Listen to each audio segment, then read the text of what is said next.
Hey guys, welcome to this video. Sorry it's taken so long for this. Like I said, I've been working and this video has just taken ages because I've had to do a lot of research. We are going to be talking about Fred and Rose, who are infamous serial killers in the UK, and we are going to be painting Billy from Stranger Things, like the sacrifice scene with the mind flayer in its like true form, I guess. And then like Billy when he's being sacrificed or whatever. So I hope you enjoy this video. If you do, make sure to hit the like button and don't forget to subscribe down below for more. Fred was born in the small town of Muchmarcle in Herefordshire, and he was the second of 6 children. According to Fred, sexual abuse of various kinds was common in his household. He claimed his father had sexual relations with his daughters and taught Fred bestiality. It has also been suspected that Fred's mother started sexually abusing him when he was 12, though Fred never admitted to it and it has never been confirmed. Neither have the stories about his father. Fred also claims he engaged in incest and impregnated one of his sisters, though this has also not been confirmed. Despite this, it seemed Fred and his mother were close. At the age of 15, Fred left school. Even though he was almost illiterate, he managed to get a job as a farmhand. At the age of 17, he got into a motorcycle accident that put him in a coma for a week. This led to him having a metal plate put into his head, and he also broke his leg so badly it was permanently shorter than the other. After this accident, he developed a bad temper and often had violent outbursts of anger. 2 years after this, Fred hurt his head yet again, supposedly after a girl pushed him off a fire escape for attempting to touch her inappropriately. Later, when Fred was 19 years old, he was accused of raping and impregnating a 13-year-old girl. Some sources say the girl was just a friend, and others say it was Fred's own sister. But he never went to jail for this, as his doctor said he was suffering from fits after his head trauma. But he was convicted for child molestation. After this incident, Fred's family disowned him, and he was sent to live with another family member. He then got a job in construction, where he was fired shortly after for stealing from his workplace and sleeping with minors. When Fred was 21, he made amends with his family and moved back to Muchmarcle, where he met and became reacquainted with his former ex-girlfriend, Catherine Costello, who is referred to as Rena. When Rena and Fred first met, she was already pregnant with another man's child. Fred and Rena got married and Rena's child was born. The baby was part Pakistani. To explain this to their family, they claimed that Rena had suffered a miscarriage and adopted their baby that they called Charmaine. At this time, Fred was working as an ice cream driver, and a little over a year later, he and Rena had a child of their own. During this time, they met a woman named Anne McFall, who was apparently only 16 at the time. Soon after, Fred ran over a 4-year-old little boy and lost his job, but it was apparently not his fault and he was cleared by police, though we don't know if that's actually true or not. The 4-year-old boy actually died because of this, and still Fred got no consequences. After this, Fred, Rena, their 2 kids, Anna, and their nanny, Isa McNeil, moved to Gloucester, where Fred got a job at a slaughterhouse. Some say this is where Fred's dark interests and obsession started. While living in Gloucester, there were 8 reported incidents of assault that fit Fred's description, but he was not immediately linked to these crimes, and his marriage began to become unstable. Apparently, Rena discovered her husband had been cheating and started an affair with a man named John McLaughlin. Fred and John got into numerous physical fights over this, and Rena later moved to Scotland, leaving her daughters behind. Though other sources say after they moved to Gloucester, Fred became controlling over Rena, Isa, and Anna, often abusing all 3 women and his stepdaughter Charmaine. It is also reported that Fred started sexually abusing Charmaine, and so to escape Fred, Rena phoned John McLaughlin and begged him to rescue her, Isa, and her children. They devised a plan that John McLaughlin and Isa's boyfriend, John Trotter, would secretly take Rena, her children, and Isa to Scotland, though this didn't go very well. Fred had promised to marry Anna, and when she found out about the plan, she told Fred everything. So, as they executed the plan, Fred became involved, in which there was an altercation between Fred and John McLaughlin, where police were called. Fred kept the children, and Rena, Isa, John Trotter, and John McLaughlin left for Scotland. Rena would often visit to check on the well-being of her daughters, who were being taken care of by Fred and Anna. Anna and Fred started a relationship not long later, and Anna became pregnant. Because of this, she tried convincing Fred to divorce Rena and marry her instead. Unwilling to do so, at 18 years old and 8 months pregnant, Anna was killed. She was never reported missing, and apparently Fred had tied her up, stabbed her multiple times, then dismembered her body, cutting off her fingers and toes and possibly cutting her unborn child from the womb, keeping some pieces of her. He then buried her at the edge of a cornfield. Cutting off the fingers and toes of his victims became a signature mutilation of Fred's. After Anna's disappearance, Rena moved back in, only to move out a couple months later. In this time, with no woman to look after the two girls, Fred temporarily placed them into care. Soon after, a 15-year-old girl named Mary Bostholm was abducted from a bus stop, and Fred was suspected of murdering her, though this has never been proven. Later this year, Fred became acquainted with Rosemary Letts. Rosemary Letts was born in Devon and was the result of a difficult pregnancy, with both of her parents suffering from mental illness. In the very late stages of her pregnancy, Rose's mom was given electroconvulsive therapy for her depression. Some argue that this may have caused prenatal injuries to Rose, but this has never been confirmed. Rose's father, on the other hand, was a paranoid schizophrenic that was prone to violent behavior and apparently forced his children, including Rose, to clean the house with toothbrushes. Some sources also say Rose's father sexually abused her and her older sister Patricia. When Rose was a teenager, she began creeping into her younger brother's room and sexually abused them both. Rose's father prevented her from dating boys her own age, so she pursued relationships with older men instead, and in doing so, she was reportedly raped by one of the men she was with. When she was 15, Rose's mother had enough of the abuse and split with her father, moving in with another family member and taking Rose with her. During this time, Rose started dating many more older men, but later the same year, she surprisingly moved in with her father, and soon after met Fred West. Rose's father did not at all approve of Fred and Rose's relationship. When they met, Fred was 27 and Rose was only 15. But of course, Fred took a liking to younger girls. In fact, Rose's father was so disapproving of their relationship, he contacted social services in hope they would stop seeing each other. She was placed into care for a while but continued to see Fred at any available opportunity, often going to where Fred lived to engage in sexual activities. Soon, Fred took his children out of care and Rose chose to become their nanny, looking after Charmaine and Anna Marie when Fred wasn't home. Shortly after, Rose fell pregnant with Fred's child. She was named Heather. Fred was sent to prison for various petty theft and fine evasion charges. So then, Rose, still pregnant, was left to look after Charmaine and Anna Marie alone.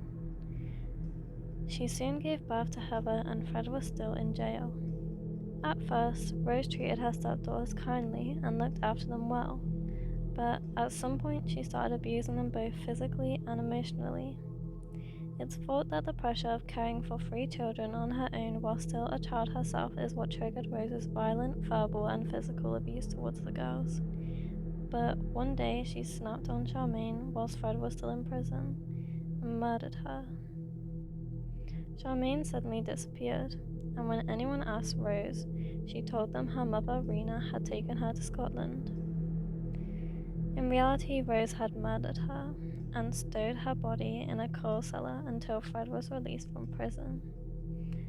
After he got out, he buried her body in the yard close to their back door. Before he did so, he removed her fingers and toes to be kept somewhere as keepsakes.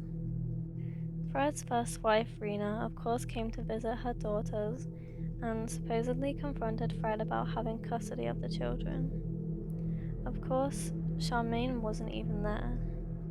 It has not been said if Rena found out what happened to Charmaine.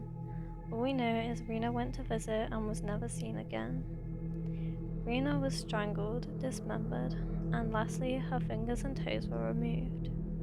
It is unclear whether Fred did this alone or Rose was also involved. She was then buried about a mile from Muchmarkle, close to where Anna was buried.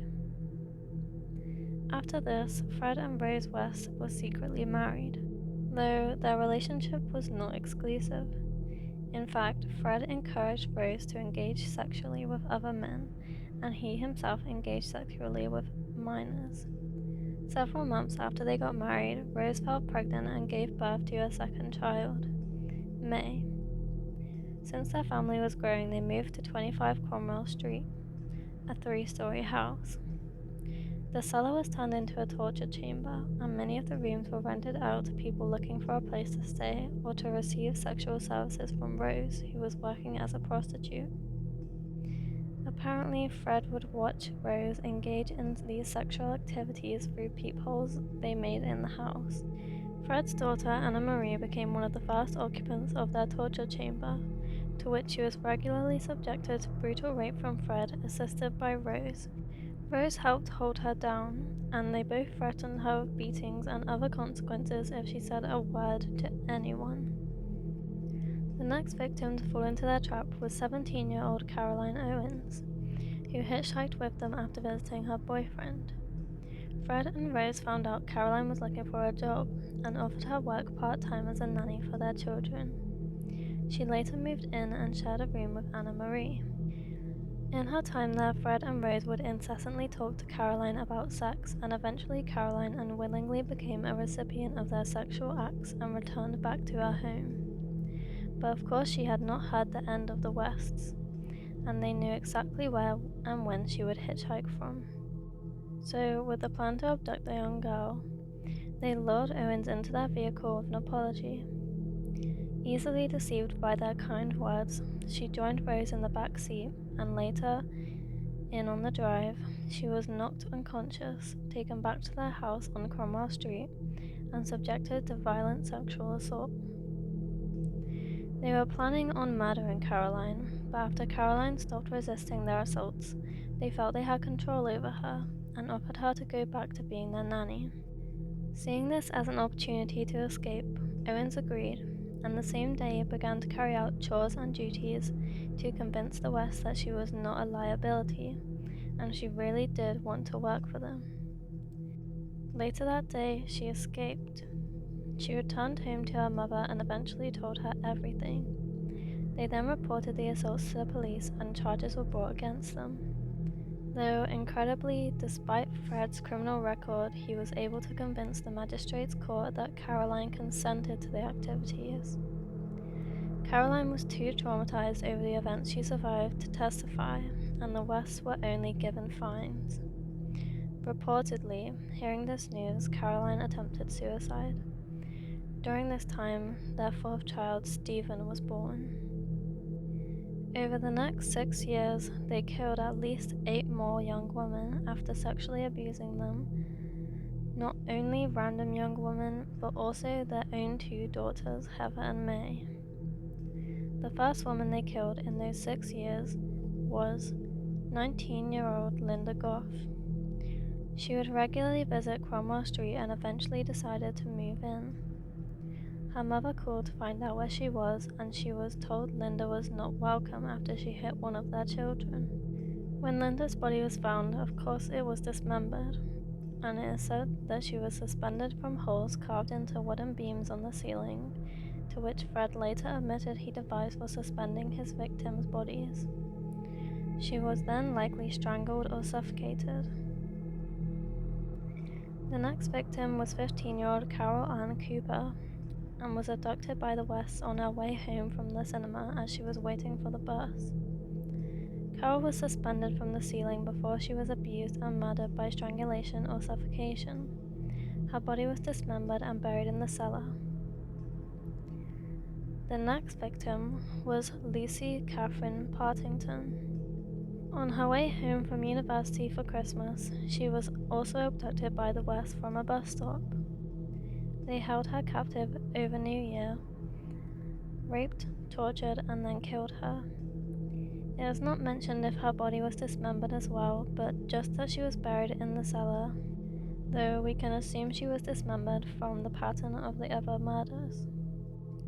There is not much said about the next victims, only that it seemed they suffered more than the other victims, since these girls were found with paraphernalia in their grave, which can only suggest some of the further torture they were subjected to.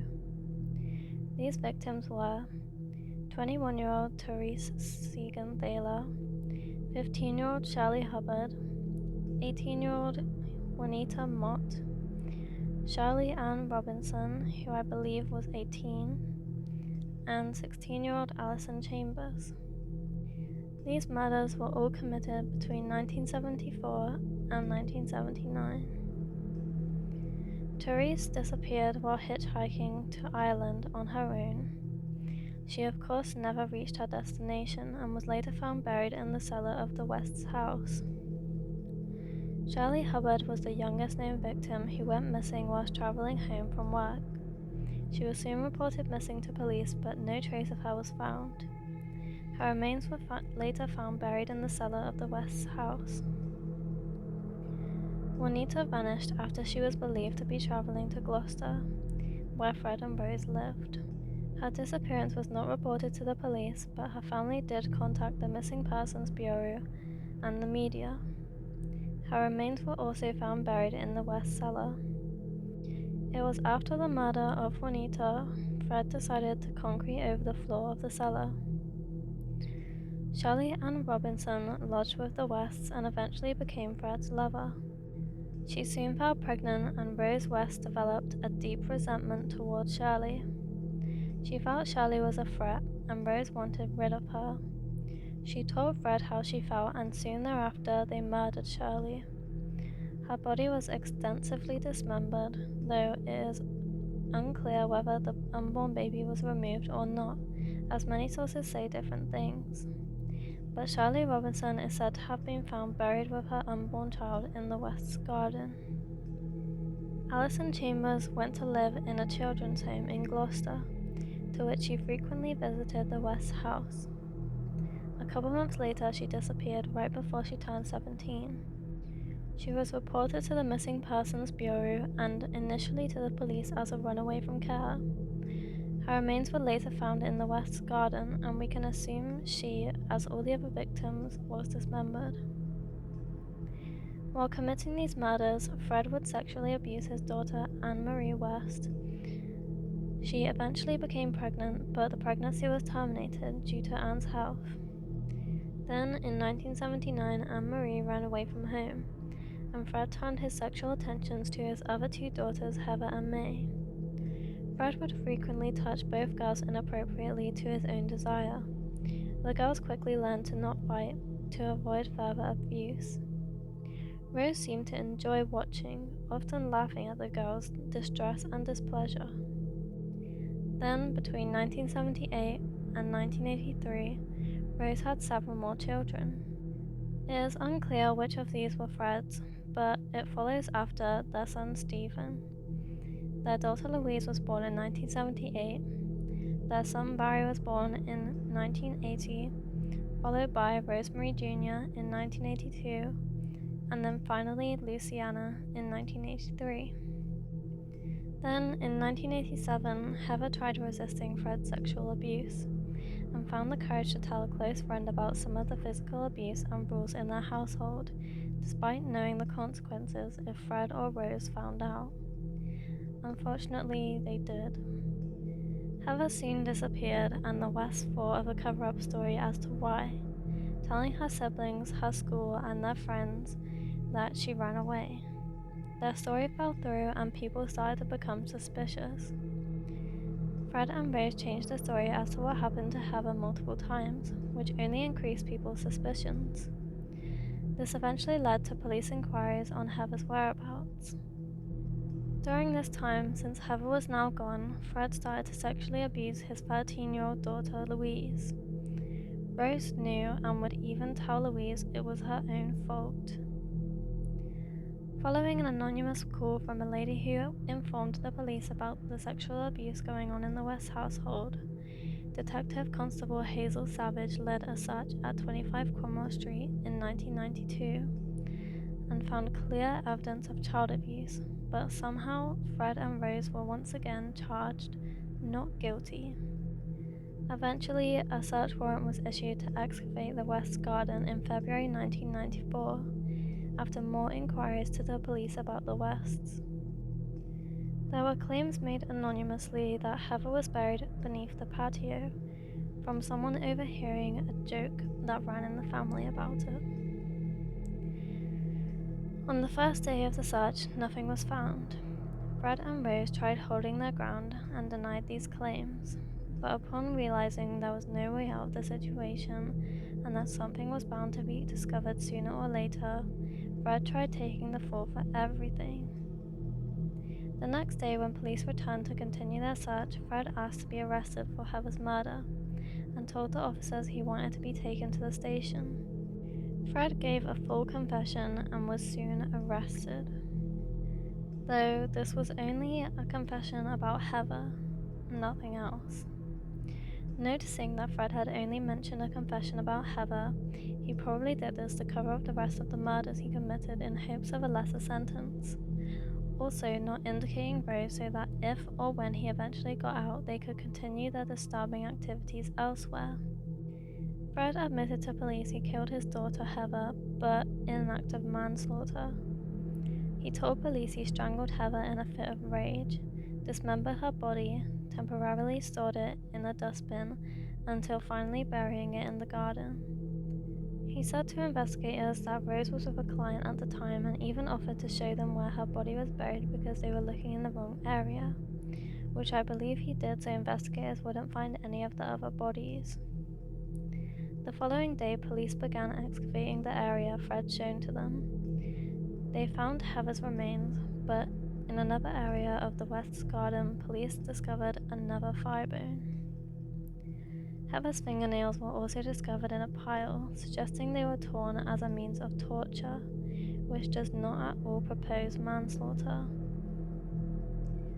After being charged with his daughter's murder, Fred was questioned about the third thigh bone, to which he revealed there were 2 more bodies buried in his garden. 2 days later, Fred was charged with both murders. After unearthing all 3 sets of human remains, police made the decision to search the entire property. Soon, Fred admitted to many more of his killings in a note to his solicitor. When questioned, he told investigators there was 5 more bodies buried in his cellar and a 6th under the bathroom floor. Police found the 6 further bodies, and upon examining them, they discovered each victim had been extensively mutilated, endured extreme sexual abuse, and were then eventually murdered. Each victim's remains were missing numerous bones, and Fred refused to say where the missing bones were or why they were missing.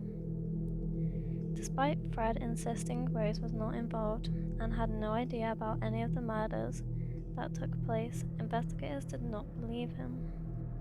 Rose was soon arrested relating to old crimes that came to the surface, firstly for the rape of an 11-year-old girl and then for assaulting an 8-year-old boy.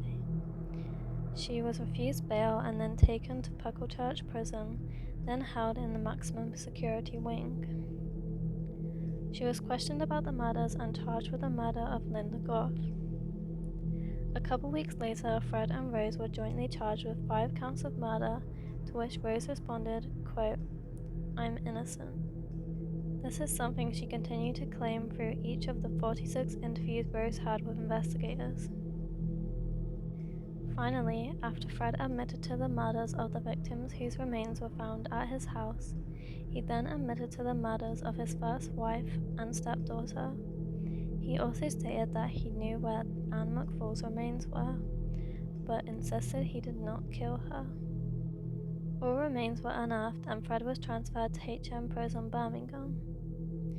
Fred West was charged with 12 murders, Rose West was charged with 10 murders. Although at first Fred took responsibility for almost all murders, After seeing Rose for the first time in months from being arrested, he changed his mind completely. It seemed Fred thought Rose would be so grateful to him for taking the blame, but she didn't even care. She wouldn't go near him or even look at him. This was devastating, heartbreaking even to Fred, and he would no longer tell anyone anything. After this, Fred became depressed. He tried reaching out to Rose multiple times, and she would never respond. Fred then withdrew his statements that he acted alone and accused his wife in being involved with all the murders, not including Anne McFall. Next year, on the 1st of January 1995, Fred committed suicide. He hung himself in his cell at 53 years old, leaving behind a suicide note that read, "To Rose West, Steve and May. Well, Rose, it's your birthday on 29 November 1994, and you will be 41, and still beautiful and still lovely, and I love you. We will always be in love. The most wonderful thing in my life was when I met you. Our love is special to us.